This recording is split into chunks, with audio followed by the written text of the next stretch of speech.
প্রিয় শিক্ষার্থীবৃন্দ, বাংলা ভাষার ধ্বনি এবং বর্ণ প্রকরণ নিয়ে যে আমরা যখন কথা বলছি তখন একটু দেখো, যখন আমরা বলছি যে ধ্বনি, আচ্ছা ধ্বনি এটাকে আমরা ইংরেজিতে বলি কি সাউন্ড, কি বলি সাউন্ড, কি বলি সাউন্ড।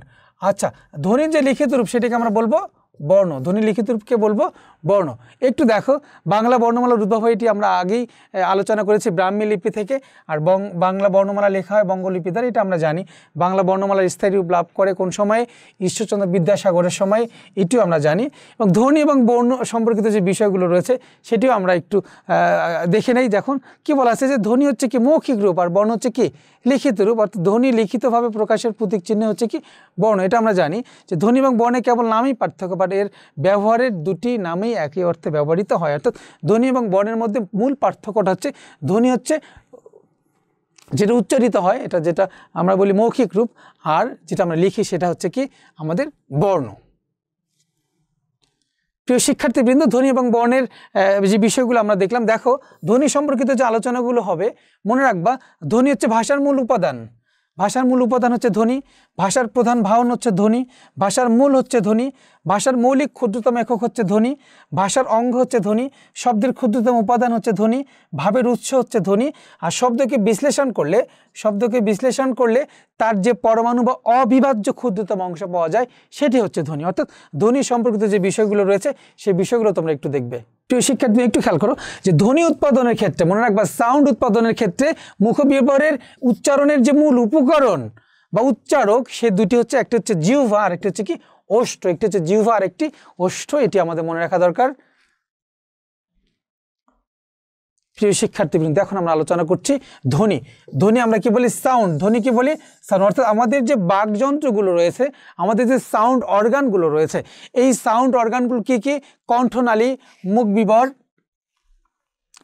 জিহ্বা, আলজিহ্বা, কোমল তালু, শক্ত তালু, দাঁত, মাড়ি, চোয়াল, ঠোঁট ইত্যাদি আমাদের যে বাকযন্ত্রগুলো অর্থাৎ সাউন্ড অর্গানগুলো রয়েছে, এগুলোর সাহায্যে উচ্চারিত যে আওয়াজ, যে ভয়েস, যে ভোকাল, এই ভয়েস, ভোকাল বা আওয়াজকে আমরা কি বলি?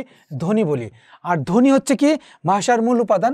কথাটি বারবার আসছে এবং খুবই গুরুত্বপূর্ণ। অর্থাৎ বাংলা ভাষার ধ্বনিগুলোকে আমরা জানি যে বাংলা ভাষার ধ্বনিগুলোকে কয় ভাগে ভাগ করা যায়? দুই ভাগে ভাগ করা যায়। একটা হচ্ছে স্বরধ্বনি, যেটাকে আমরা বলি ভাওয়াল সাউন্ড, আর একটা হচ্ছে ব্যঞ্জন ধ্বনি, যেটাকে আমরা বলি কনসোনেন্ট সাউন্ড। এখন আসো যেটা ভাওয়াল সাউন্ড অর্থাৎ স্বরধ্বনি। স্বরধ্বনি কি? আমরা জানি যে সকল ধ্বনি উচ্চারণের সময় আমাদের ফুসফুস তাড়িত বাতাসটি বেরিয়ে যেতে মুখ বিবরের কোথাও কোনো প্রকার বাধা পাবে না। সেটা হচ্ছে কি মুখ বিবরের কোথাও কোনো প্রকার বাধা পাবে না, সেগুলোকে আমরা বলি স্বরধ্বনি বা সেগুলোকে বলি আমরা ভাওয়াল সাউন্ড। ভাওয়াল সাউন্ড কোনগুলো? যেমন অ, আ, ই, উ, এগুলো হচ্ছে কি? এগুলো হচ্ছে স্বরধ্বনি, অর্থাৎ এগুলো হচ্ছে কি ভাওয়াল সাউন্ড। আর ব্যঞ্জন ধ্বনি কোনগুলো? ব্যঞ্জন ধ্বনি হচ্ছে যে ধ্বনিগুলো উচ্চারণের সময় ফুসফুসতাড়িত বাতাসটি আমাদের বেরিয়ে যেতে মুখ বিবরের কোথাও না কোথাও বাধাপ্রাপ্ত হয় বা ঘর্ষণ লাগে, সেগুলোকে আমরা বলবো ব্যঞ্জন ধ্বনি। আর ইংরেজিতে বলি আমরা এগুলো কনসোনেন্ট সাউন্ড। তোমরা জানো কনসোনেন্ট সাউন্ড কোনগুলো? যেমন ক, চ, ট, ত, প ইত্যাদি বর্গীয় বর্ণগুলো রয়েছে, সবগুলো হচ্ছে কি ব্যঞ্জন ধ্বনি। প্রিয় শিক্ষার্থীবৃন্দ, ধ্বনির যে লিখিত রূপ আমরা জানি, ধ্বনির লিখিত রূপকে বলে বর্ণ, অর্থাৎ ধ্বনির নির্দেশক চিহ্নকে কি বলে? বর্ণ বলে। অথবা ধ্বনি লিখতে যে সাংকেতিক চিহ্ন ব্যবহৃত হয় তাকে আমরা বলি বর্ণ। এরপর আসো, অনেক সময় যেটা আমাদের বর্ণের ইংরেজি হচ্ছে কি লেটার, বর্ণ ইংরেজি কি লেটার। অনেক সময় লেটার বাংলায় বর্ণ এবং বাংলা অক্ষরকে আমরা এক করে ফেলি। মনে রাখবা, বর্ণ এবং অক্ষর এক না, অক্ষর হচ্ছে কি সিলেবাল, অক্ষর হচ্ছে কি সিলেবাল, অক্ষর হচ্ছে কি সিলেবাল। ইংরেজিতে যেটা আমরা সিলেবাল বলি সেটা হচ্ছে অক্ষর, আর ইংরেজিতে যেটাকে আমরা লেটার বলি সেটা হচ্ছে কি বর্ণ। প্লিজ একটু মনোযোগ দাও তোমরা, যে একটি শব্দের যে অংশ বা অংশগুচ্ছ একবার উচ্চারিত হয় সেগুলোকে আমরা বলি অক্ষর। যেমন ধরো বিশ্ববিদ্যালয় শব্দটিতে বিশ্ববিদ্যালয়, এই 5টি অক্ষর রয়েছে। কয়টি অক্ষর রয়েছে? 5টি অক্ষর রয়েছে। আর মনোযোগ দিবা যে অক্ষর এবং বর্ণের যে পার্থক্যটা তোমাদেরকে আমি একটা উদাহরণ দিয়ে বোঝাচ্ছি। যেমন আমি যদি একটি শব্দ বলি যে দেখো ইউনিভার্সিটি, কি বললাম?